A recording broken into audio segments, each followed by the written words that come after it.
చేయాలి. ఎందుకోసం వస్తుంది కేసీఆర్ గారికి అవినీతి మరక ఎవరి వల్ల అంటింది అలా? అది ఆలోచన చేసుకోవాలి కదా మనం కూడా.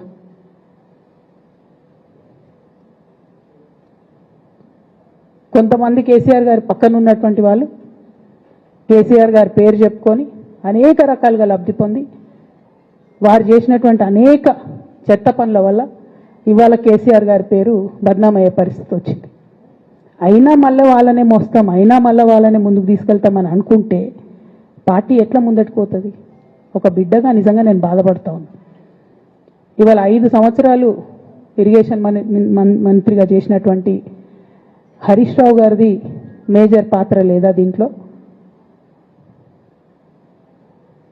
అందుకే కదా కేసీఆర్ గారు వారిని సెకండ్ టర్మ్లో తప్పించిండ్రు.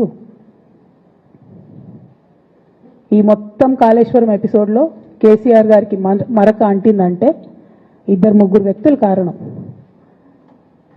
మాజీ రాజ్యసభ సభ్యుడు ఒకలైతే, హరీష్ రావు గారు ఒకలైతే, మేఘా కృష్ణారెడ్డి గారు ఇంకోడు, మేఘానో బోగానో ఏదో. ఈ పెద్ద పెద్ద కాంట్రాక్టర్లు అందరితో కుమ్మక్కై కేసీఆర్ గారు ప్రజల కోసం ఆలోచన చేస్తే, నీళ్ల కోసం ఆలోచన చేస్తే, వీళ్ళు సొంత వనరుల కోసం, డెవలప్మెంట్ కోసం, ఆస్తులు పెంచుకోవడం కోసం ఆలోచన చేసి ఇవాళ మీ వల్ల రేవంత్ రెడ్డి లాంటి వ్యక్తి, తెలంగాణ ఉద్యమానికి సంబంధం లేని వ్యక్తి, కేసీఆర్ గారి కాలి గోటికి సరిపోని వ్యక్తి, ఆయన నిలబడి కేసీఆర్ గారిని చేయెత్తి చూపించి కేసీఆర్ గారి మీద సిబిఐ ఇవాళ నేను వేస్తా అని చెప్తున్నాడంటే కారణం ఎవరు దీనికి? నేను భరించిన.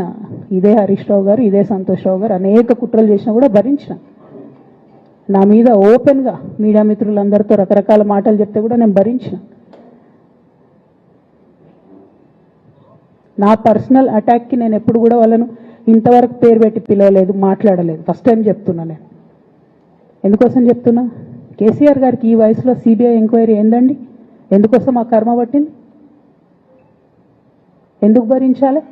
ఇటువంటి వాళ్ళని చూస్తూ ఎందుకోసం ప్రొటెక్ట్ చేసుకోవాలి?